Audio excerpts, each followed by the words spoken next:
Welcome to It's Upgrade Season, the only place to get raw and unfiltered advice on how to get your shit together 1 week at a time. I'm your host, Alexandria, and join me every Monday for The Upgrade and every Friday for The Wind Down, where I'm going to be answering your dilemmas. Small shifts, huge upgrades. Let's fucking do this. It's Friday, you guys. Welcome to The Wind Down. And I'm coming to you fresh from being back in Austin, from the most incredible trip. There were the highest of highs, the lowest of lows. So I'm going to give you a brief download on everything that's been going on. I'm going to give you the behind the scenes of our Mallorca retreat. But then I've also got, I'm going to claim it, I think it's the funniest dilemma that we've had so far. Like, I was full on howling. So I'm super excited to go through that with you as well. So our trip back, we went to Ibiza, we went to London, we went to Wales, we went to Mallorca. I'm going to start with Mallorca because, wow. Just like fucking wow. So let me set the scene for you. We find the most stunning finca you have ever seen. It's run by this family, Brenda, Roland, Nina, like they're absolute fucking legends. And we find this stunning finca in Mallorca. And this is going to be the location for our manifestation retreat that we are hosting. So we arrive at this finca and the videos and the pictures just don't do it justice. As soon as I get onto that land, I just feel this deep sense of peace drop into my entire body. And it was such an incredible healing experience for me. I got there before all the ladies got there. I was there about 24 hours before.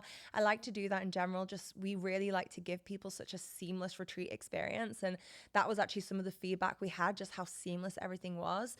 So I'd got there early and I had my own healing experience. Just that sense of peace, I realized, was something that I have been searching for the past 2 years with everything that's been going on with the sickness and the pregnancy and then working out to be a mum and breastfeeding and all the rest of it. And I just felt my whole body relax. I felt this deep sense of gratitude for the present and for Jake and for Leo and our family and just this life I've created. And I've come back with this sense of really being committed to that, really putting my peace at the forefront. And I'll be real with you guys, that has meant making some hard decisions. That has meant making, having difficult conversations. And that's been a process. That really has been a process, really learning to honor my boundaries and honor my no and know what is best for me and my family. But already I can feel this is a new era for me and I'm so excited. This is going to be a real dropping into the feminine. And I had this realization this morning when I was getting ready for the podcast and I was thinking about what I wanted to share with you. I was meant to do this love, sex, and relationships qualification. I actually signed up just before I found I was pregnant. And with being so ill in the pregnancy and really having to strip everything back to the bare minimum, I didn't do the qualification. And at the start of this year, I was like, oh, I really should do that. Like, I'm gonna be honest, I paid a decent amount of money for it. And I was like, I really should do that qualification I signed up to. And really grateful. They gave me an extension because I'd been so ill and with everything going on.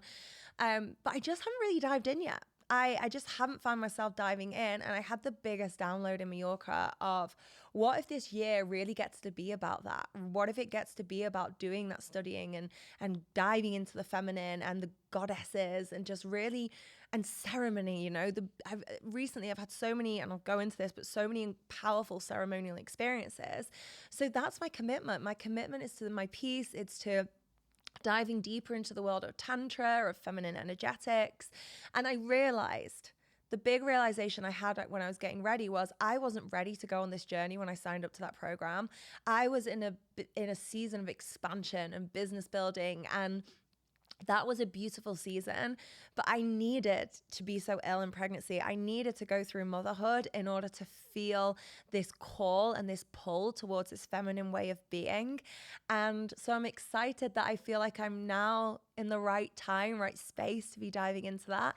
And I'm just really excited for all the juiciness that's going to filter into my work. I'm already planning our Tulum retreat and like some of the things I want to weave into it there. So I'm really excited for the depth of work that's going to provide. But Anyway, we're at the villa, or the Love Island Villa, as girls like to call it. It was like the Love Island Villa of manifestation. It was a fucking vibe. And we go on this incredible journey together. And from the opening ceremony, I could just feel this shift in the energy. And I knew it was going to be a whole journey of transformation. So day one, we went big on release, and we actually did, it's kind of like it's something that I've built over a couple of years now. It's this kind of somatic release session. So going through your body, we work through forgiveness, sadness, anger, like all these different emotions. And a lot of the ladies said that was just the most profound experience that they had. It was so deeply transformational. It was so freeing. And what's interesting is you feel quite tired after you've done a session like that. So that night, a lot of the ladies are going to bed feeling really just like, I kind of say you empty yourself out and then you fill yourself back up. So just really like, ugh.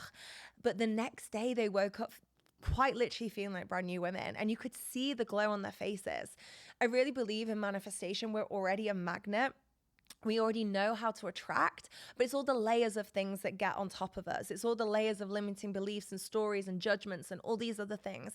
And it really was an opportunity for them just to wipe that magnet clean and become their most magnetic that they could be. So you really felt that. We also did our funeral dinner. We said goodbye to version 1.0 so we could welcome in version 2.0, and we celebrated that previous version of her. And let me just say, it was a fucking fun funeral. There was some really classic moments, like just I feel like one of those dicks when I'm like, we've got these jokes, but I think it's just like an in joke, because if you weren't there you won't find it funny, but sex and poetry to the girls that were there, sex and fucking poetry.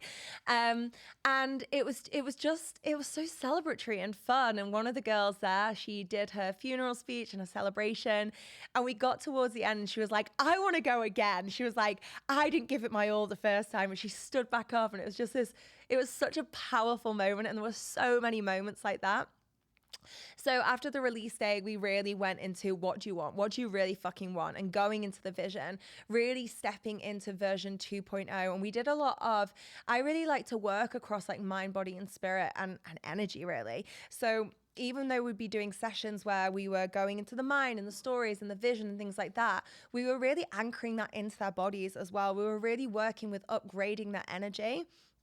And God, you could feel the energy in the room. There were some activations we did where the energy just felt electric, and there were tears and there were laughter and there was dancing and there was joy, and there was just so much moving through the experience. It was so, honestly, it's my greatest honor to get to lead experiences like this. My greatest honor, because it just feels like such a depth of work. And I took a big risk in my business, I took a big risk going all in on these in-person retreats and the podcast, and the depth of fulfillment it provides me is just next level. So we had these amazing experiences. And I remember in one of the final sessions, we had a circle that we'd created, and we'd done various different ceremonies as part of that circle. But in the last circle, I walked around the center of the circle as I was guiding the women through a process, and I almost felt dizzy. Like I could feel that we'd opened this portal together. And yeah, I don't know what else to say other than it was fucking amazing. Like 1 minute we were crying and releasing stories that these women had held on to for so long, and the next minute we were dancing to Beyonce, living our best fucking life. Like it was fucking amazing. So that was amazing. Oh, the last thing I need to mention is the food. The food. How could I not mention the food? The food. So Nina is the daughter of the owners of the property, and she's one of the most talented chefs that I've ever come across. She really has a connection. Every day she'd go to the market, she'd be bringing in fresh food. So really working with local ingredients, fresh produce, but making it so fucking delicious. And these meals were just next level. I'm actually on a come down from the food. Like every meal I have had since the retreat, I'm like, this just isn't Nina's cooking. So if for nothing else, we needed to book to go back, and we are going to be going back in 2025. It's June 7th to 11th. It's going to be so incredible. We've already started to open up applications. It's going to be application only. Something that was really drummed into me on this retreat is like how impeccable the vibes are and how much I get to be a protector of that and make sure that only the best energy is coming into that group. Not the best, I'd say the most aligned energy is coming into that group. So it is going to be application only. We have on early bird. We have a 12-month payment plan because it is open for next year. So honestly, like, I feel like it would be the easiest yes of your life. It is the most incredible retreat. We do have limited spaces because of the size of the villa. But yeah, if you're thinking of joining us, like, you just got to join us. It's honestly so fucking incredible. I'll link everything in the show notes, but also feel free to just pop me a little message on Instagram saying Mallorca. So that was Mallorca. I spent more time in the Balearics, is it? I think it's Balearics. And it really activated a vision for me there. I think I want a European house, guys. I think I want a house in Europe for summers in Europe. Just taking in that slow European energy. But on the flip side to this, I was also in Ibiza. So I know I mentioned this before we went on our trip. I don't think I stopped banging on about it, actually. I listened back to some of the episodes and I was like, wow, babe, like, did anyone else need to know you were going on a trip to Ibiza? And when I was there, it was just so fun to be in that playful energy. It was my first trip solo away from Leo since I gave birth. It was my first girls trip like that, and it was so fucking fun, you guys. Yes to abroad bachelorettes, yes to abroad hen do's. I feel like some people have a real bee in their bonnet about this, and they're like, oh, you shouldn't ask people to spend money. Like, if you don't want to spend money on it, just say no, I'm not going. But thank you, and shout out to Natalie, thank you for the excuse to go to Ibiza and celebrate you as a friend, but also just have the best fucking girls trip ever. So I'm a full body yes to abroad hen do's, bachelorettes. I'm also a yes to abroad weddings, FYI. Like, again, take my money. Like, I will happily celebrate you and your love in the most gorgeous, delicious setting ever. And I realized when I was in Ibiza, if you ever need a pick me up, you're not sad. You just need a girls trip to Ibiza. Like, that is such a mantra for life. If there's an upgrade you're going to take from this wind down, it is that. Like, you are not sad. You just need a girls trip to Ibiza. So I highly encourage you to book a girls trip if you don't want to have one in the diary already. They are so soul nourishing. And like I said, guys, I'm going to do a fucking plug. If you want to combine it with like stepping into you 2.0 and activating the most powerful manifestations of your life, fucking join us in Tulum or Mallorca. It's gonna be a trip, you guys. So I'm gonna get into today's episode, or today's dilemma. And like I said, this is one of the funniest dilemmas we have had so far on the podcast. So she says, "Hi Alex, I'm so excited to be sharing this dilemma with you." It's making me giggle already. Maybe I shouldn't have read this beforehand because honestly, so good.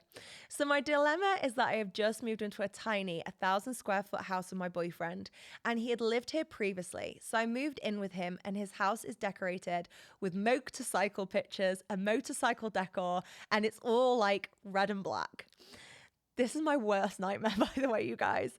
It's just total guy house. And the biggest thing he has is this dog statue that looks like a butler, and he's holding a tray and you put your keys on it. Also, he has a gigantic American flag piece of artwork. And those are the only two things that he is not willing to part with and move into a different room. She's sent photos, by the way. She's sent photos. I'm gonna share the photos with you as well. I'll carry on with the dilemma. And so they're just in our living room, and I'm finding that our styles are totally clashing because I love like boho decor, farmhouse style, just like beautiful boho rugs and a white couch. And I love to have plants everywhere, and it's really all just kind of clashing. I have tried to put different hats on the butler dog to see if that works. And I have tried to pair a blue boho rug to match the blue and the American flag, but we're just having a really hard time making our decor styles work. Can I just say fair fucking play, babe? Like, she's trying her. And I've also bought a really beautiful piece of artwork with a motorcycle on it that looks kind of hippie and boho, so that's cool. But I was just wondering if you had any advice on this. Now, my boyfriend is being very flexible, but I want to just find a way to make it all work together so that we can merge our two styles together. But so far, I haven't had much luck. I'm hoping that you have some good advice for me. Thanks so much, Alex. She does say, and there's kind of a PS because of the photo. She says the motorcycle artwork I bought to try and merge styles, which agreed, like the motorcycle artwork, top notch, babe. I hate the dog butler, but it was left to him in his grandma's will, and he is emotionally attached to it. We are both musicians, so we don't mind having a bit of a quirky, artsy house. Lol for more context. Thank you, Alex. Let me thank you, babe, because this really made me giggle this morning, really made me giggle. And just God bless you with the attempts that you would be making. When you said about putting different hats on the dog, I was like, I'm fucking saluting you, babe. I'm fucking saluting you for trying here. So, I get it, first of all. And I have been through this. Okay, admittedly, there wasn't an American flag or the dog key tray, but I have been through this to a certain extent when I moved into with Jake. When before Jake was living with me, and I do want to say, to be fair to him, the apartment was pretty nicely decorated, but let's just say he had a brown couch and his accent color was orange. Orange. From the Queen of Beige, the accent color was orange. So we've had some work to do on this. I'm going to give you a couple of bits of advice and we'll see where we go from there. So the first thing that I would advise is really getting together and having a conversation about the vision that you have for the space that you're in. So what are the energies that you want to evoke when you are in your living space together? Little examples. When you're in your bedroom, do you want that to be somewhere that feels calm and serene? Do you want it to be somewhere that feels kind of sexy and kind of, I want to say the word exotic because I'm imagining all these like capes and curtains and like candles, like a Moroccan kind of theme. And the calm and serene would be much more beige. I love beige, I'll be honest. So it'd be more kind of like beige, chill. I'd really just get on the same page about the different areas in your house and the kind of different energies that you want to evoke and how you want to feel when you're in those spaces. So that's the first thing, because I think when you agree on an energy or a mood for a room, then it's a little bit easier to curate the pieces that you allow into that space. The second thing that I would do is, I'm just going to be really fucking honest with you. So the second thing that I would do is create committees. So this is something that me and Jake started to do as a joke, but it's honestly been such a relationship saver. We have different committees that we are in charge of, and there's no real committee because it's just like a committee headed by one. But for example, he is garden committee. If there is a decision in our garden to be made, he has the leading vote, okay? He has the leading voice. He is our guiding light when it comes to what we do in the garden. Now, with the committee, there is such things as vetoes. So you can veto a decision if it's a hard no. So say if Jake said to me, I want to have a permanent feature bouncy castle in our garden, I would veto that. That would be a hard no. I'd be like, vetoed. Sorry, I know you're head of the committee, but vetoed.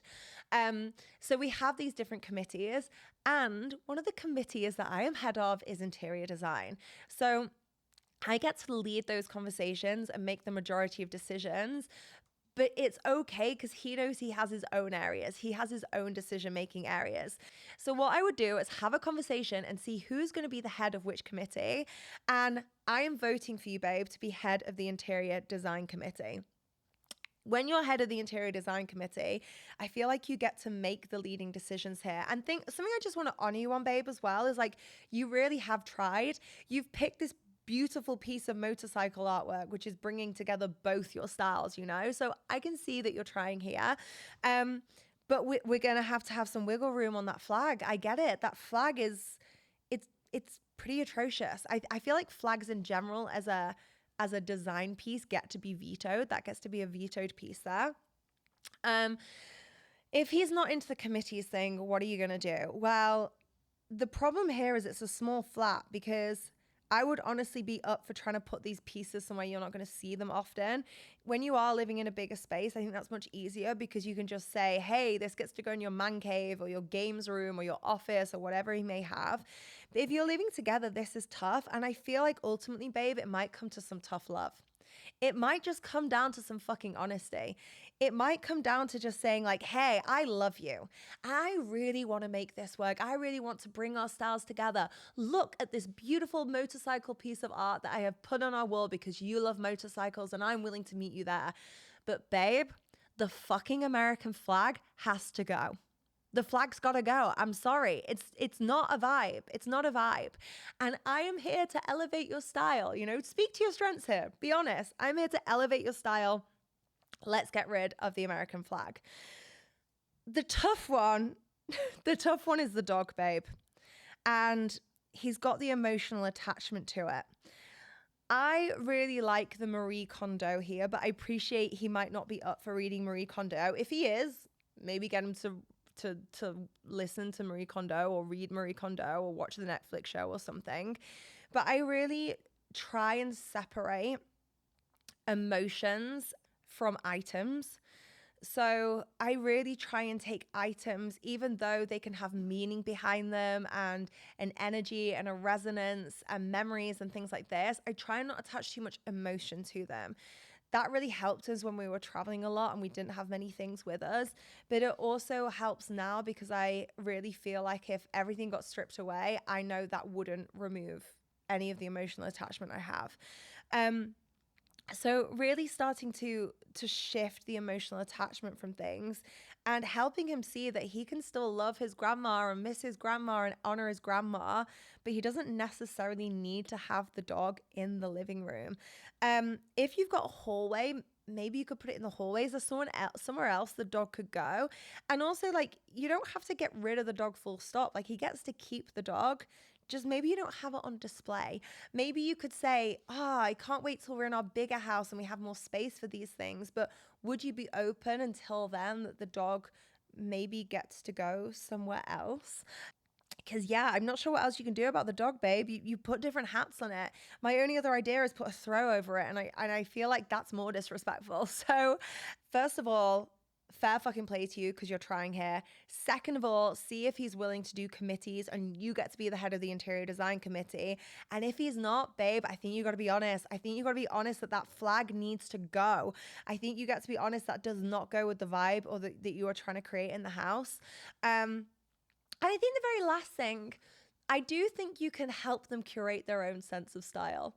Like, I definitely think, he's probably going to call me out if he hears this, but no, I think he'd admit it too. I think Jake's sense of style has massively improved since we've been in a relationship together.